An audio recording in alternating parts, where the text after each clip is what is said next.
Are you coming to the tree where I told you to run so we'd both be free? Strange things did happen here, no stranger would it be if we met at midnight in the hanging tree.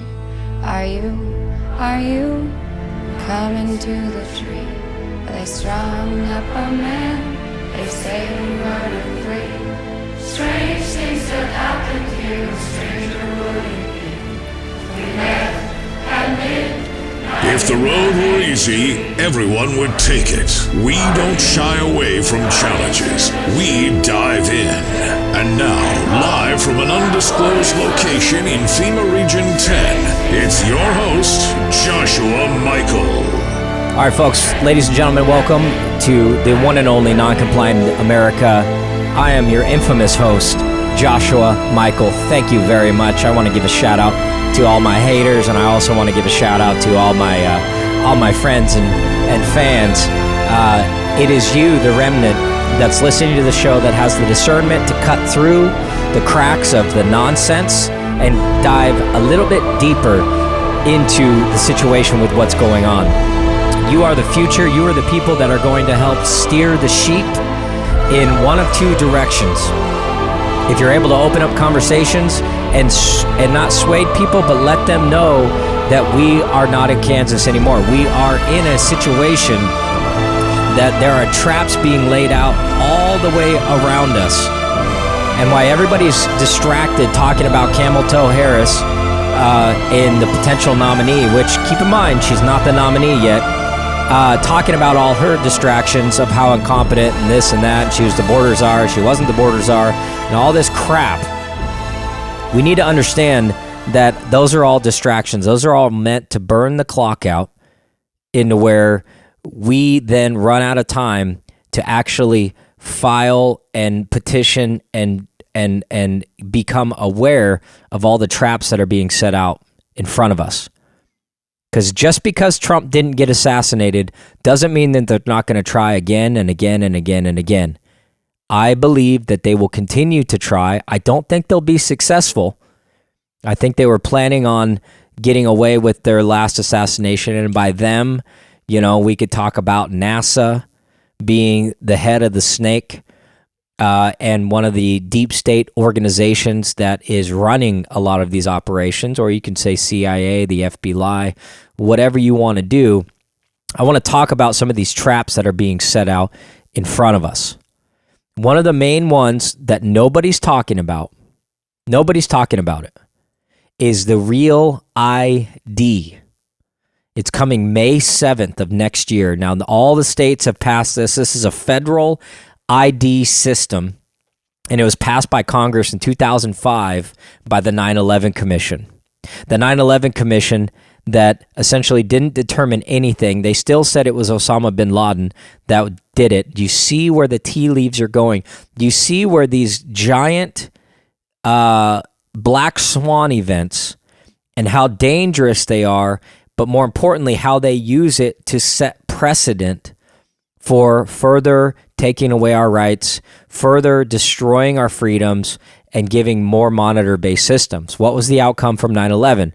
The setup of the Department of Homeland Security. Department of Homeland Security oversees all the agencies, and they're supposed to, quote-unquote, protect us from terrorism. Meanwhile, they classified terrorists as being, white supremacists as the number one threat in America. The act implementing regulations to establish a minimum security standard for license issues and the production and prohibit federal agencies from accepting for certain official purposes, quote unquote, non-compliant driver's licenses and identification cards. The official purpose covered by this act is accessing certain federal facilities, that's where it's going to start, boarding federally regulated commercial aircraft, and entering nuclear power plants. Do you think, in what stretch of the imagination do we think that it's just going to stop there? This is the introduction to the CBDC program that's going to monetize and track your finances. It's going to give companies like Visa, MasterCard, and American Express, and your bank the ability to monitor your transactions and have discernment on whether the transaction is valid or not. They will then be able to determine, let me get this through your head. They're trying to be able to determine whether you can travel, whether you can buy certain items, whether you can use your money and your resources post-tax, which is supposed to be free. They're going to have the infrastructure through this Real ID system, through the Department of Homeland Security, through your banking system, collaborating with all of the major credit card agencies. Keep in mind, the credit card agencies have already adopted onto this system, which is the CBDC system. Why is this so important? Because this is front and center coming. May 7th, 2025, the Real ID Act is set to take place, and the states have already adopted it. It's a quote-unquote secure driver's license. Identification documents are a vital component of our national security framework. Why is nobody talking about this? This is the Trojan horse. This is the snake in the grass. This is the ultimate black swan, whether Trump gets in or not. These are states acting on behalf of the states, collaborating with the federal government. This is a clear violation of states' rights and the ability to do so. And they're trying to restrict your travel if you don't sign on to this. Now, how is that any better? How is this system going to be any better than the existing, TSA groping? And, TSA in the 90s was like no big deal. Meanwhile, the border is wide open. They've only tracked about 20 million people, but that's only about 1/6 of what Border Patrol says that actually crosses the border. 5/6 of people are quote unquote getaways, which means they weren't able to track them and they weren't able to even monitor who came through. Imagine that. We're being destroyed in all accounts, and you're paying for it. Your tax dollars are paying for it.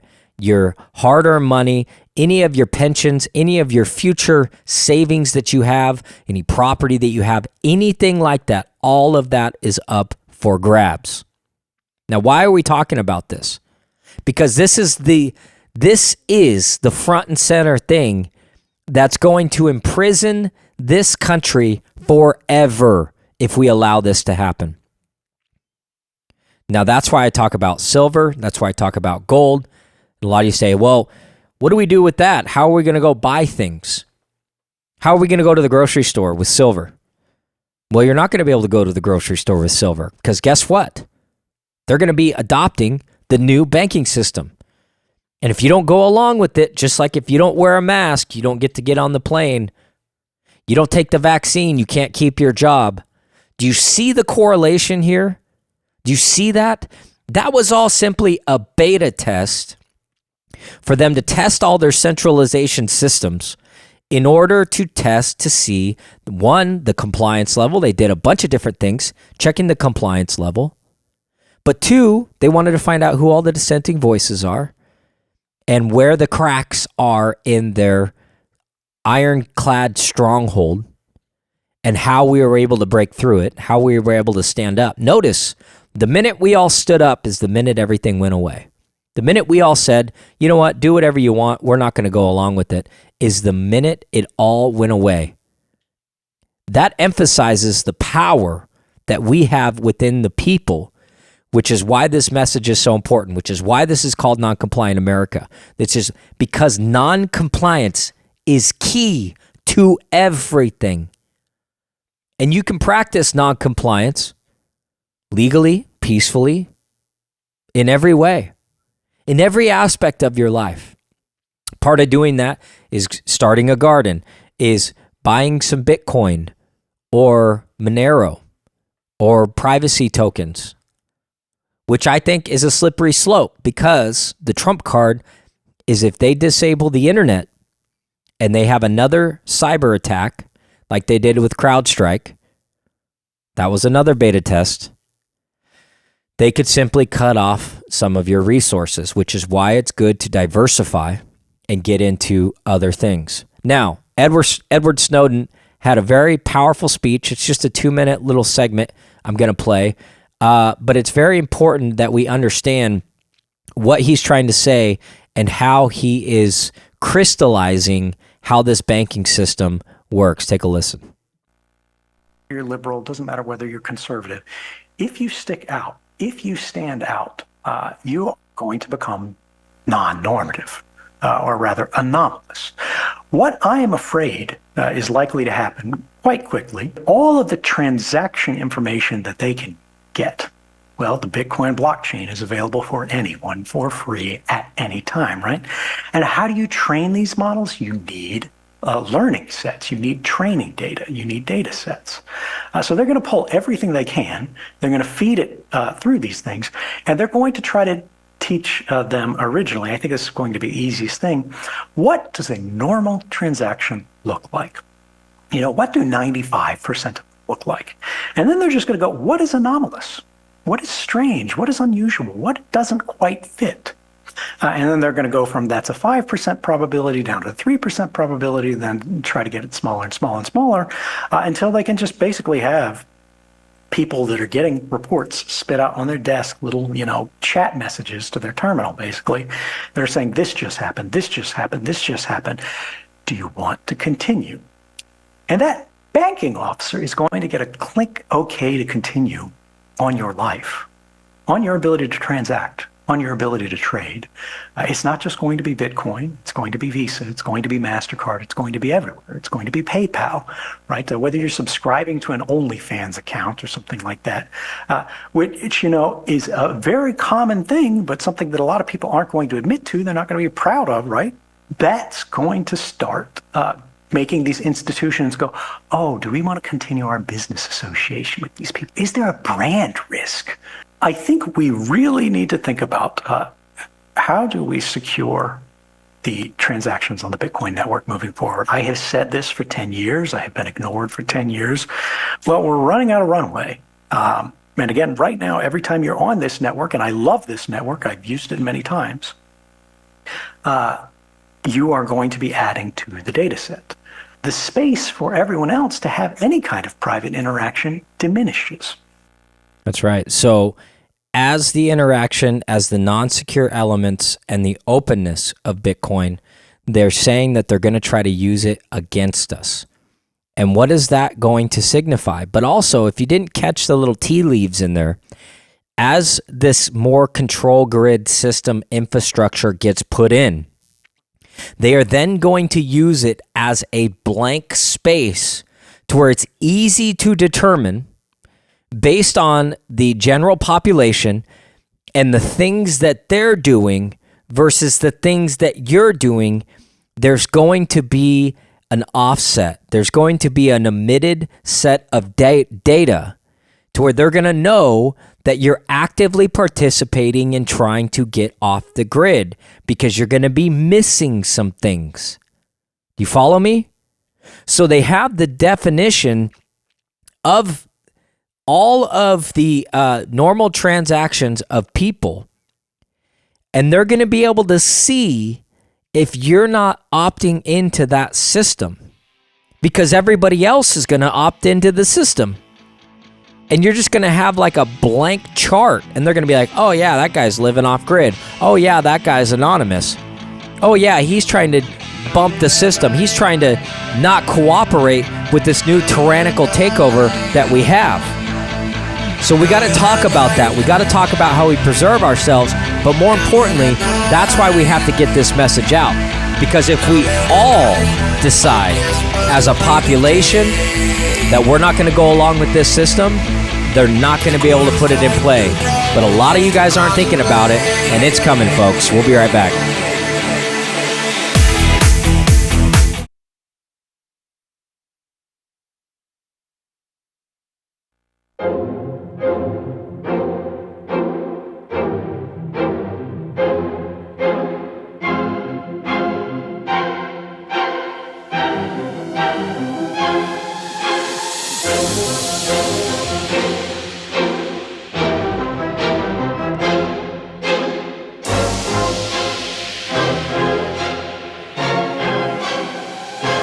my daily routine. But y'all knew that. All right, we're getting into some real topics, some real situations, some real things that I think should be pushing and should be talked about. Just on a side note here, there is a new report by the Raw Egg Nationalist, phenomenal health nutritionist, talking about fluoride exposure during pregnancy is now linked to neurobehavioral issues in children. So when you're looking at the Gen Alpha, which are probably the most beta generation that's ever existed, pregnant women who drink fluoridated water are exposing their babies to significantly increased risk of serious neurobehavioral issues, according to this new study. Just under 75% of the U.S. population receives fluoridated water at a targeted concentrate of 0.7 milligrams per liter, which is an astonishing amount. So if you're not filtering your water and getting that fluoride out of there, I know I talk about water distilling all the time. You know, I'm going on almost 2 months of a water distiller, and it is phenomenal. But we need to stay in attack formation in regards to all the attacks that are happening around our lives every single day in every element. We need to stay in attack formation. Yes, Trump didn't get assassinated. That's great. Yes, we're winning the hearts and minds of people. People are waking up in droves everywhere. More and more and more and more people are coming to the side of truth and the side of integrity, the side of transparency.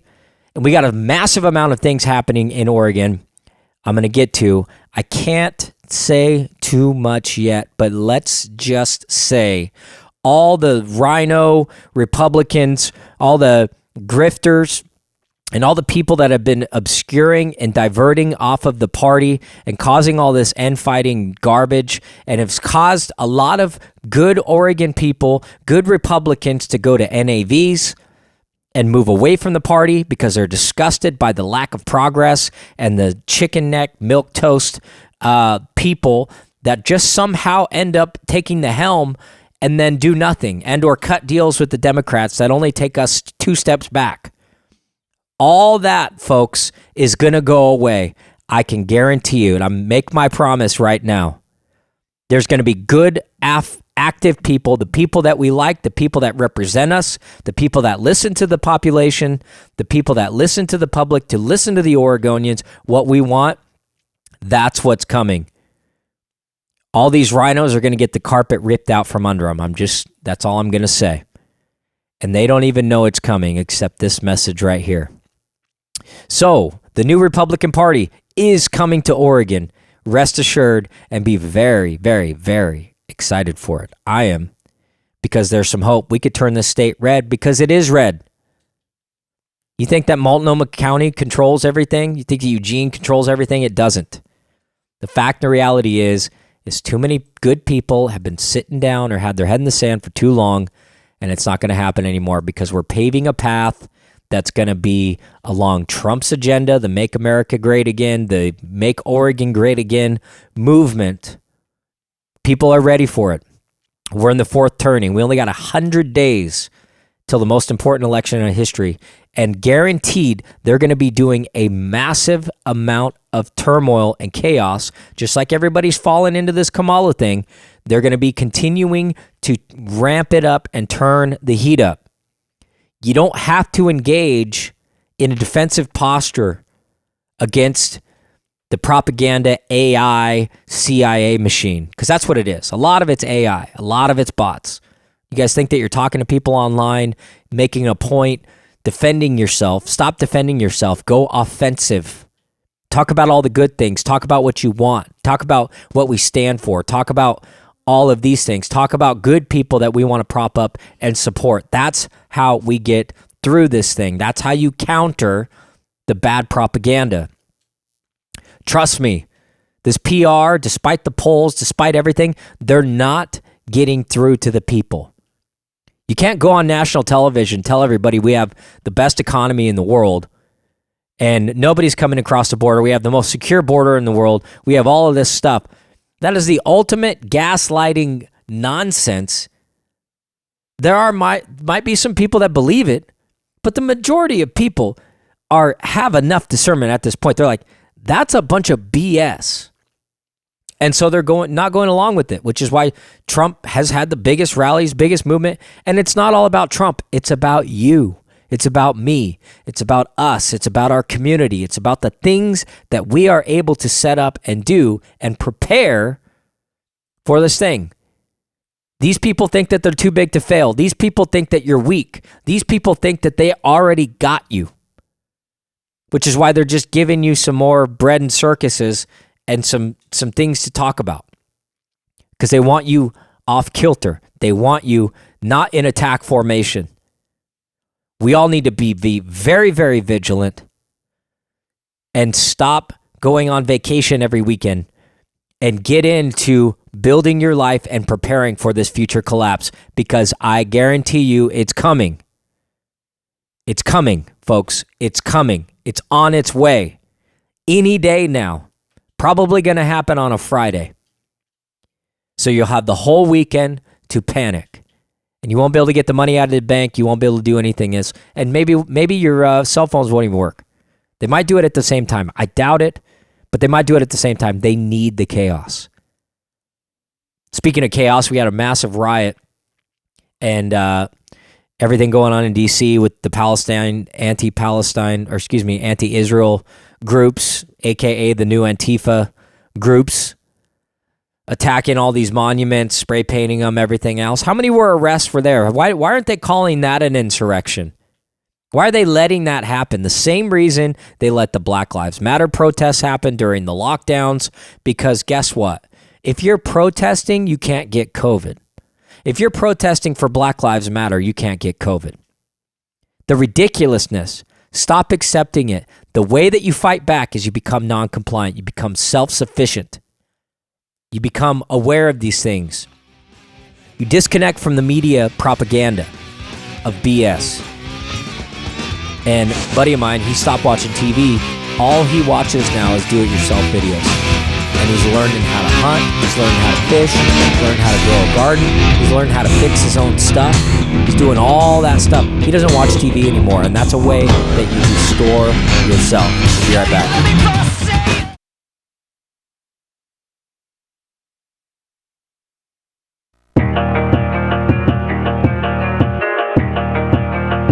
It's time to unmask the truth and expose the lies. The occupied forces do not want you to hear this broadcast. Breaking through the censorship and delivering raw, unedited content, it's Joshua Michael with Non-Compliant America. All right, so I want to talk a little bit about Oregon right now and what's going on. In case you guys haven't seen, Judicial Watch threatens to sue the Oregon over their dirty voter rolls. And this is a great move to have Tom Fitton get Oregon in his sights and understand that, we've never cleaned out our voter rolls in this state, ever. There's people from 6, 7, 8 years ago. Oregon has never cleaned out their voter rolls. And what does that mean? What you say, Josh, why do we have to clean out our voter rolls? Because what happens is these corrupt agencies and organizations are mostly nonprofits that collaborate with the Democrats and the Republicans, for that matter. The old Republicans, the old guard, the people that nobody likes, the people that everybody glad hands and tries to get money. But those people are all going away. They're going to go away. They're going to kick and scream and try to subvert and do everything. Kind of like the whole ORP that got sued a couple weeks ago. Right after the Trump assassination, they tried to sue the ORP and the Republican National Convention and try to get a bunch of money out of them and everything else. Vance Day was the representative for all these grifters in the Republican Party. They're just mad because they're losing. They're mad because we're winning. They're mad because the messaging of the people is starting to get out there. But we don't need to talk about them because they're kind of irrelevant at this point. So Tom Fitton is threatening to sue the Oregon government. This is great news for us. Take a listen. Major election integrity update. Judicial Watch just warned the state of Oregon that the state needs to clean up its voter registration rolls or face a potential federal lawsuit. We sent the warning letter after the data shows that upwards of 35 counties haven't removed any names or virtually no names from their rolls as federal law requires. Another nearly 40 counties don't really have any data about what they did. So the voting rolls in Oregon are a mess, and Judicial Watch demanded they clean up, provide us more information, or they'll face a federal lawsuit. We're already in court against Illinois and in California in 2 separate lawsuits to clean up the rolls there. Millions of names are at issue. Judicial Watch has had massive success in this area. Just in the last year or two, we've caused the removal of 4 million names from the voting rolls. Dirty voting rolls can mean dirty elections, and Judicial Watch aims to clean them up. That's phenomenal news. That now we're getting a national spotlight on how dysfunctional our voting system is.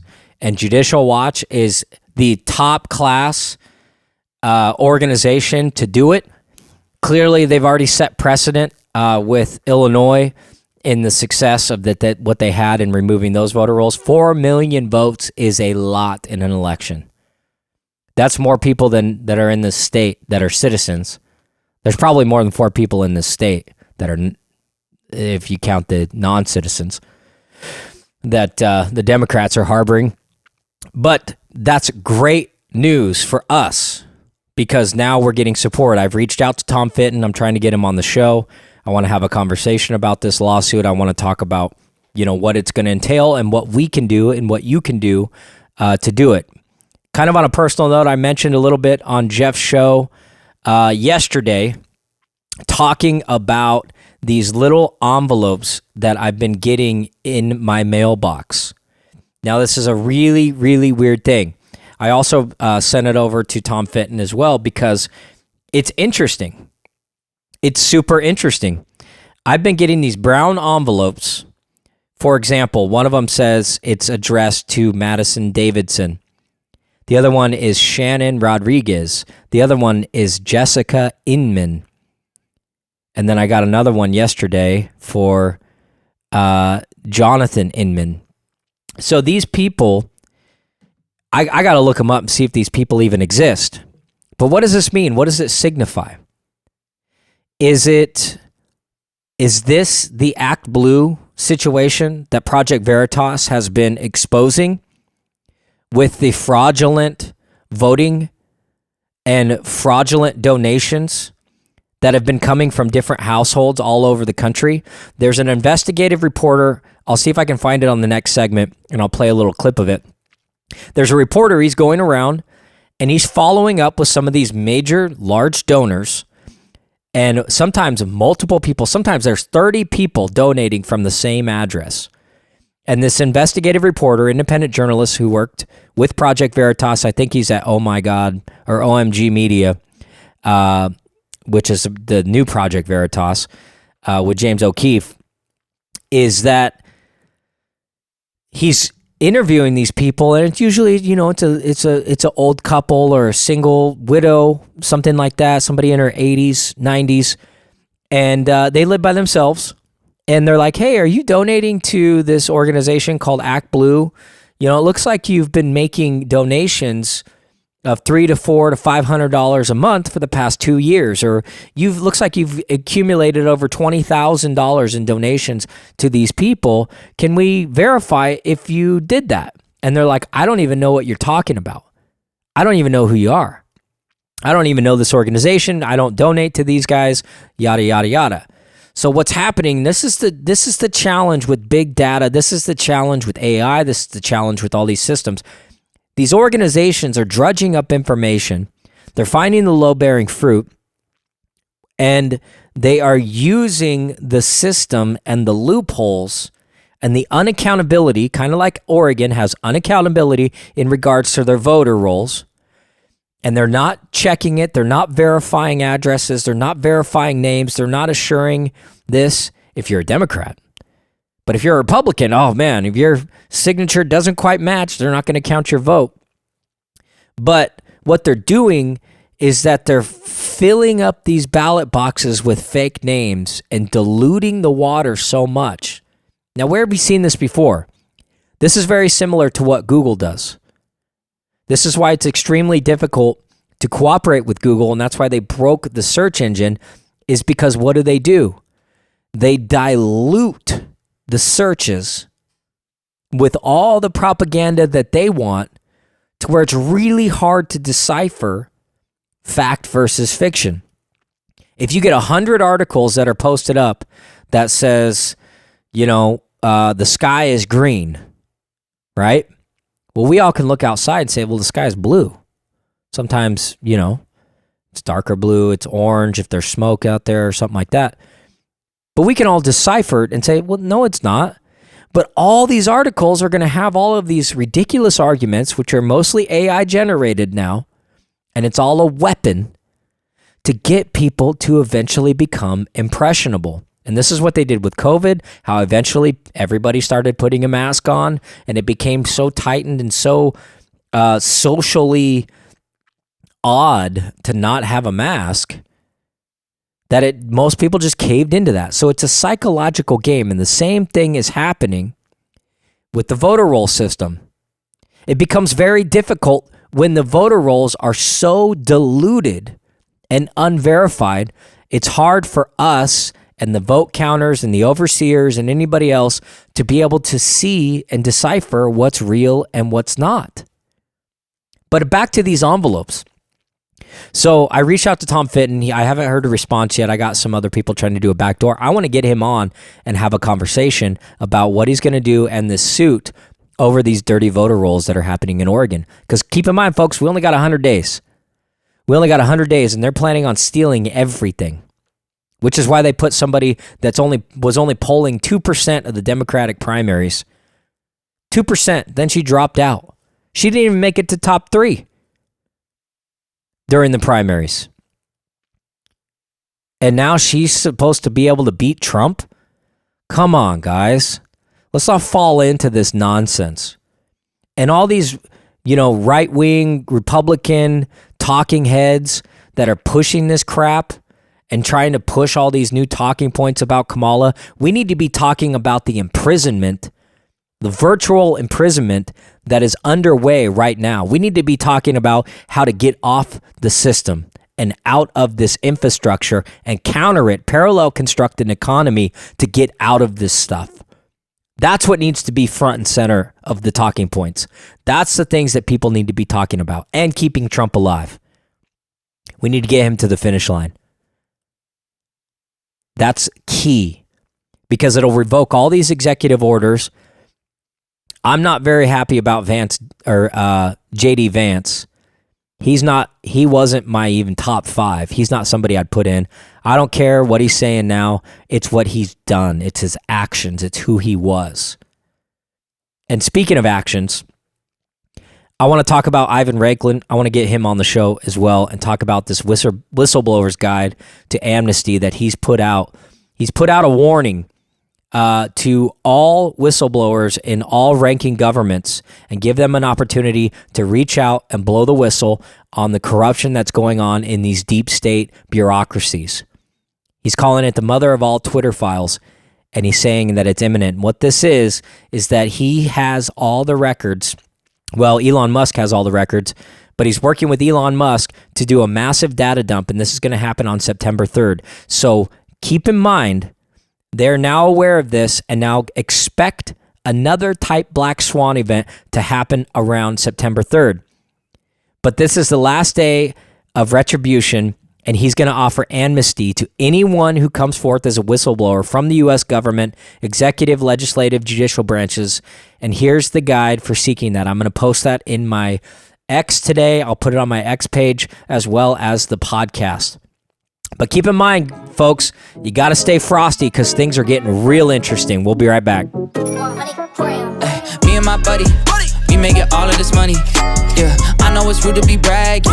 They never catching us lacking. Me and my buddy, we working hard for this money.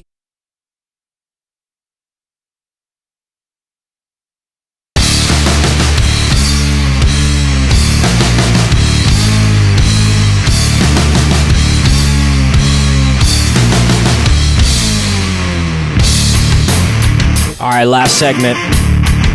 Just want to give a shout out to all my listeners and everybody listening, paying attention, understanding. We are in a battle, folks. Leave all you can. And the deep state better run because we're coming, folks. The insurgence of the resurrecting of the American system is underway, and you are witnessing it firsthand. We're going to go in the history books as the generation that has subverted the most sophisticated takeover ever to be done. They've been working on this for a very, very, very, very, very long time. Now, talking about this mother of all Twitter files is imminent by Ivan Ranklin, who's heading it. There's some very, very good videos that he's been posting on his Twitter. You can follow him at Ivan Ranklin, and he's amazing work. And a lot of people will say, oh, this is Q stuff. He's falling into, the Q traps. This is never going to happen. Everything else. Look at what Ivan's been talking about for years. For years. But there's also another video, very powerful video. It's only a few minutes long, that talks to one of the Mr. Crane, the congressman, is talking to a gal in the FBI. And he's talking to her, and it's such a crystallizing video, and he does such a phenomenal job because this is the sentiment that's going on all around the government. And these are things that Ivan Ranklin is doing and his team, not just him, but just a lot of things that he's doing that is demonstrating how the system is falling apart. And just like you corner rats or you corner a dog and the dog feels helpless and the dog feels it's got no other choice, guess what it's going to do? It will bite you. Even a poodle. If you back up any dog into the corner, it's going to react when it feels it has no other option. And these people are like cornered rats. They're leaving the sinking ship, which is why you have Zuckerberg talking about, he likes Trump now and all this stuff, is because they know they're losing. Because you, the listener, and all the people out there, all across this country and all across the world, are starting to realize that we're in a war and we got to fight back. There's an active coup going on in the federal government with the Democrats trying to subvert all the elections, disenfranchise all the Democrats and all their voting systems. I mean, why aren't the Democrats pissed off about that? I'd be absolutely upset if they try to install a candidate because blubbering Biden decided to step down last minute and they're trying to put her in the race prior to them even having an election. And Trump gave a really good statement, I'll get to that, talking about the general elections debate. He said, given the continued political chaos surrounding crooked Joe Biden and the Democratic Party, general election debate details cannot be finalized until Democrats formally decide on their nominee. There's a strong sense by many that the Democratic Party, namely Barack Hussein Obama, that Kamala Harris is a Marxist fraud who cannot beat the president. And they're still holding out for someone better. Therefore, it'd be inappropriate to schedule things with Harris because Democrats will continue to change their minds. Now, what does he know? One of his top people, one of his confidants, his best friends, Roger Stone, he's been talking about it for over 2.5 years, that Big Mike, a.k.a. Michelle Obama, is going to be the nominee. And so where everybody's falling in on this Kamala thing, I still believe Big Mike's probably going to be on the ticket. They're going to figure out a way. They still have time. There's almost 3 weeks, a little less than 3 weeks until they're going to have their convention. Now, what's going to happen between then? Who knows what kind of chaos is going to endure? We all have to be very vigilant, and there's been a massive, massive investigation on this Trump assassination, all by citizen journalists that have been doing a phenomenal job. It looks like they're coming to some pretty good conclusions that are reasonable and everything else. But listen to this clip of Mr. Crane. This shows the sentiment of the American people, and he crystallizes it so well. But think about being in that seat and where this lady sits and how she reacts. Take a listen. Miss Murphy, you work for the FBI, is that correct? Yes, sir. Do you know what elite capture is? No, sir. Ideological appeal and even blackmail. Are you familiar with techniques, ma'am? I am familiar with those techniques. Nation state that wants to compromise U.S. officials. I don't know that I've seen them personally. Miss Murphy, does it concern you some of the revelations that have been coming out of the Oversight Committee about the millions of dollars that have been paid to the Biden family? I'm not aware of money being paid to the Biden family. No, you're not aware of that at all? No, sir. I'm so damn proud of him. He has an enormous talent. He's a brilliant young man. You know what I mean? You, ma'am, you sit here before the Homeland Security Committee. Our job is to protect the homeland, and you act as if you don't know anything about it. Were you aware that the FBI had Hunter Biden's laptop since December of 2019? I can't speak to exactly when we had a laptop available. Do you understand why the American people are concerned, ma'am? You got fired. Yes or no? I understand why American people should be concerned about the threat from the Chinese Communist Party. Are you connecting the dots at all? No, sir. You don't connect the dots? Everybody knows in this town what's going on. Everybody knows what's coming out of these committee hearings right now. And it's pretty sad coming from somebody who, as a young man, wanted to be a part of your organization. And now the American people hardly trust the FBI. The American people, quite honestly, are wondering why Hunter Biden is still walking the streets. Everybody in this country knows that if the FBI and our DOJ had the type of damning information, hard evidence, bank records, etc., on the money laundering that this president, his family, have been up to, and their names were Eric and Don Jr., we wouldn't even be having this hearing. They'd be in jail. Over a long, long time. What do you think about the whistleblowers that just said, I can't do it anymore? Do you feel like they betrayed the institution, or are you glad that they're up here? Nobody believes it except of his and his good friend Rudy Giuliani. You know, like, I support the FBI. I think the FBI does amazing work. Oh, son of a bitch. Is there a part of you, though, that feels torn, ma'am? Like the whistleblowers that are coming up here now in droves that just say, I can't do it anymore. I didn't swear an oath to the FBI. Is there a part of you that feels torn, or not at all? Speechless. Ma'am, I'm asking you a serious question. Sir, I'm very proud to work for the FBI. What I find in talking to Americans is a widespread, even resounding appreciation and respect for the men and women of the FBI. That's not what I asked you, ma'am. I asked you if you feel torn. Not at the least. Not the slightest. Well, that's pretty sad, ma'am. Yeah, so that's what gaslighting sounds like. I'll post a video. It's up on my X if you want to check me out. Follow me at NoncompliantAF. You're listening to Joshua Michael with Noncompliant America. Now, what's the recap of the show? Noncompliance is key to everything. Don't get distracted. Don't fall into these media traps. Don't fall into the propaganda of them trying to stir everybody up and thinking Kamala's going to win and she's going to be the candidate. She's going to be the nominee. You know, coming from Trump's mouth himself, he doesn't even believe that. What does he know that we don't know? Let's not all fall into that, and let's focus on our lives, focus on our futures, and focus on parallel constructing and countering these systems. How are we going to counter the Real ID infrastructure once it rolls out? Because I guarantee once the Real ID system comes out, it's going to be a hell of a lot harder to unwind out of this trap. It's going to be a hell of a lot harder to have any types of freedoms in this country. They're going to clamp everything down by next year, and they're already planning it. They've already put in the infrastructure. They've been talking about Real ID for years. So what are you going to do? What are you going to do? It's all up to us with what we can do and getting this information out there, sending it to your friends and family, supporting us. Follow me at NoncompliantAF on X, or go to noncompliantamerica.com. We got a huge merch booth that's getting ready to launch on the website. We're getting ready to overhaul it. Operation 1776 is underway. You're listening to Joshua Michael. We'll see you next week.